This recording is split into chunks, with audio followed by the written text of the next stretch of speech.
Sugar CDSL में आज के क्वार्टर फोर के रिजल्ट्स डिसाइसिव रिजल्ट होने वाले हैं। इसके पीछे बड़ा रीजन है लास्ट सेशन में जो गिरावट देखने को मिली। क्या आज के रिजल्ट उस गिरावट पर फुल स्टॉप लगा पाएंगे? एंड तक देखना, सब्सक्राइब जरूर करना। कंपनी का पिछले क्वार्टर का जो डाटा था वहां पर कंपनी के न्यू डीमैट अकाउंट्स में शार्प फेल डाउन देखने को मिला था। 0.9 मिलियन से कंपनी के जो ओपनिंग अकाउंट से 1.1 मिलियन से 0.9 मिलियन पर ड्रॉप करते देखने को मिले। ये था कंपनी का पास्ट क्वार्टर का आपका मार्केट डाटा। इसके अलावा कंपनी के प्राइस टू बुक रेशियो पर भी आपको इन्वेस्टर्स की प्रॉफिट बुकिंग बहुत ज्यादा देखने को मिली। लेकिन क्या ये कंपनी की वैल्यूएशन को सस्टेन कर पाएगा? आज के दिन का क्वार्टर फोर का रिजल्ट्स उसको यहां पर जानना और समझना जरूरी है, क्योंकि आज के रिजल्ट्स में कंपनी सिर्फ और सिर्फ अपने रिवेन्यूज या प्रॉफिट्स नहीं बताने वाली। कंपनी ने ऑलरेडी अपना मार्च ईपीएस ग्रोथ परसेंटेज दे रखा है, जहां पर कंपनी का ईपीएस ग्रोथ 22.78 पर था। ठीक है, मार्च 2026 में कंपनी का ईपीएस ग्रोथ बढ़ा है। अगर आप पिछले 4 क्वार्टर से कंपेयर करोगे, जहां कंपनी का ईपीएस ग्रोथ लगातार गिर रहा था, वहां फाइनली मार्च 26 के ईपीएस ग्रोथ में कंपनी ने स्टेबिलिटी शो करी है। अब ये स्टेबिलिटी क्या हमको चार्ट पर मिलेगी? अभी चार्ट पर आते हैं, लेकिन पहले टेक्निकल्स देखो। यहाँ पे 43.4 पर आपका एमएफआई है, 46.8 पर आपका आरसीए। दोनों टेक्निकल्स न्यूट्रल हैं। डिस्पाइट इसके आपके सीडीएसएल ने मार्केट को अंडर परफॉर्म किया है। अंडर परफॉर्म करने का मतलब यह है कि अगर मार्केट ऊपर रहा तो सीडीएसएल में आपको तब भी गिरावट ही देखने को मिली, यहाँ पर थोड़ा सा साइडवेज के अंदर फ्लैट ही देखने को मिला है। लेकिन ऐसा हुआ क्यों? अगर आप सीडीएसएल लिमिटेड के चार्ट्स पर आओगे, यहां पर देखना एक बार।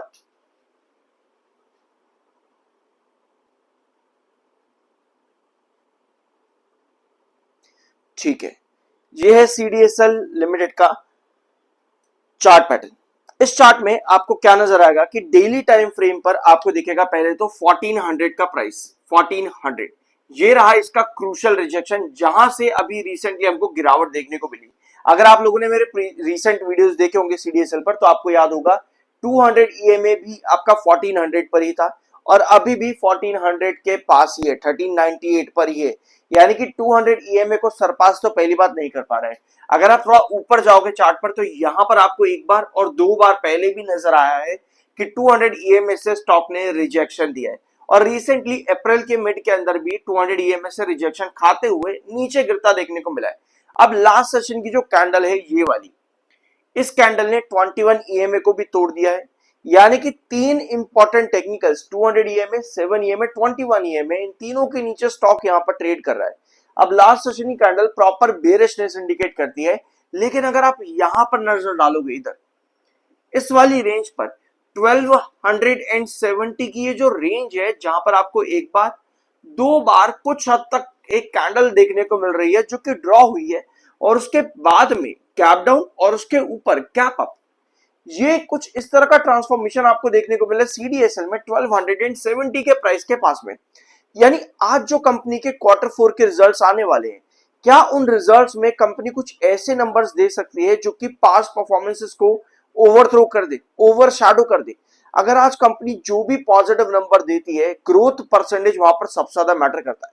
ऑल दो मैं आपको एक चीज बताऊं, अभी कंपनी के रिजल्ट्स नहीं आए। इस वीडियो के आखिर में हम पूरी एनालिसिस भी लेंगे, ताकि जैसे रिजल्ट्स आए आपके पास सभी पॉसिबिलिटीज हो कि कल आने वाले सेशन की क्या आपको पॉसिबिलिटी देखने को मिल सकती है। इसमें सबसे ज्यादा जरूरी है कंपनी का फाइनेंशियल ईयर 26 का डाटा, क्योंकि फाइनेंशियल ईयर 25 में कंपनी ऑलरेडी अपना ग्रोथ गिरा करके आ रही है।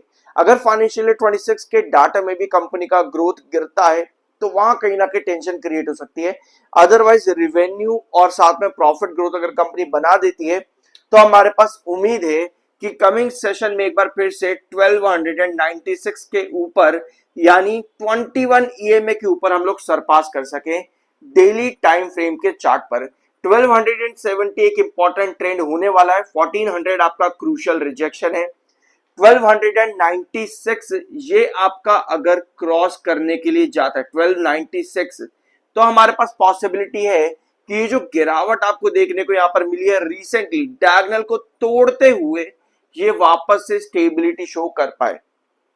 ऑल दो मिड रिजेक्शन आपका लगभग 1310 की तरफ शिफ्ट हुआ है, क्योंकि रिसेंटली आपका वेजेस पैटर्न सीडीएसएल लिमिटेड ने ब्रेक डाउन किया है यहाँ पिछले 2 सेशन के अंदर। अगर ये डायगोनल ब्रेकडाउन ना होती तब भी हमारे पास चांसेस थे कि इस वीक के लास्ट सेशन के अंदर, इस वीक जो अभी खत्म हुआ है, उसमें हम 1400 पर वापस जा पाते। लेकिन जैसे ही डायगोनल का ब्रीच डाउन हुआ, आपको गिरावट देखने को मिली। एक बार इसको जूम इन करते हैं ताकि आपको ये वाला पैटर्न थोड़ा सा और क्लियर सा नजर आए। ठीक है, यहां पर देख रहे हैं एक बार, ये है आपका वेजिस पैटर्न जो चल रहा था सीडीएसएल लिमिटेड के अंदर। ठीक है, यहां पर आपका साइडवेज चल रहा था, उसके बाद में एक कैंडल ने डायगोनल के नीचे क्लोजिंग दे दी, उसके बाद से ये फॉल लगातार यहां पर बना है। यानी कि कमिंग सेशन के अंदर ना, जो अभी हमने आपका 27 ईए में डिस्कस किया है, लगभग 21 ईए में, सॉरी 1296 पे, कमिंग सेशन में ये 1296 क्रॉस करना जरूरी है ताकि एटलीस्ट आप इस मोमेंटम से निकल सको, जो कि आपके अपवर्ड वेजिस पैटर्न बनने के बाद में दूसरा सेशन गिरावट है। क्योंकि अगर ये मोमेंटम कंटिन्यू होता है ना, इसका मतलब ये है कि हम वापस से 1200 की तरफ गिर रहे हैं।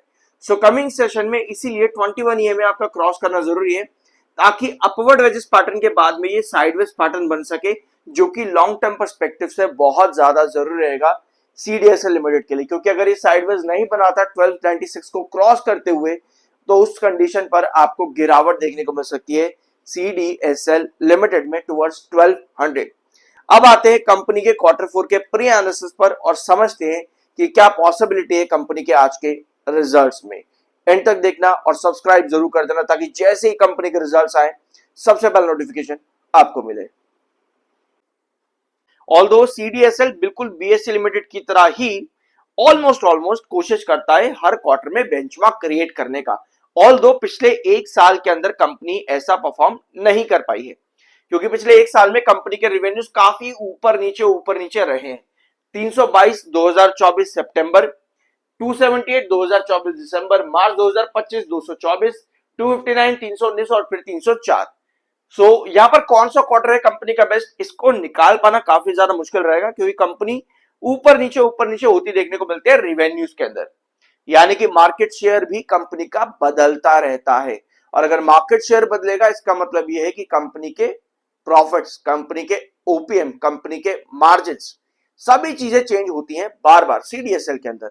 बीएससी का काफी स्मूथ चलता है अगर आप उसके रिवेन्यूज प्रॉफिट्स देखोगे तो, बट सीडीएसएल में ऐसा नहीं है। सो अल्टीमेटली जो हमारा गोल है वो 9.43% का है, क्योंकि कंपनी का कोई ऐसा क्वार्टर नहीं है जो कि असल में एक बेंचमार्क ही क्रिएट कर रहा है। तो सीडीएसएल में ऐसा नहीं है, बट हमको ये मालूम पड़ता है कि दिसंबर में कंपनी का ग्रोथ 9.43% था एनुअल बेसिस पर। तो कंपनी को 224 का 9.43 कितना होगा, मतलब आप 10% कैलकुलेट कर लो कितना निकलेगा, जो भी निकलेगा लगभग 22 रुपए के आसपास, मतलब निकलेगा इतना। ठीक है, तो यहां पर आप मार्क करके चल सकते हो इसको कितने पे, लगभग हम 250 मान लेते हैं, 250, 250, मतलब 10% का ग्रोथ देने के लिए कंपनी को 250 करोड़ का रेवेन्यू निकालना पड़ेगा। और मुझे पर्सनली लगता है कि इससे ज्यादा कंपनी निकाल सकती है। इसके ऊपर जो भी होगा वो कंपनी की ग्रोथ को और ज्यादा इंप्रूव करेगा क्वार्टर ऑन क्वार्टर बेसिस पर। ठीक है, तो चांसेस बहुत आए कि कंपनी एक अच्छा क्वार्टर दे। तो ये था आज के इनके वीडियो के अंदर। आई होप यहां पर आपको कुछ नया जानने को मिला होगा। एक प्यारा सा सब्सक्राइब जरूर कर देना, और अगर आप लोगों की कोई पर्सनल क्वेरी है तो उसके लिए आप मुझे मेरे व्हाट्सएप पर डीएम कर सकते हो। ये पेड होता है, तो अगर आप चाहते हो तो ही डीएम करना। मिलते अगले वीडियो में।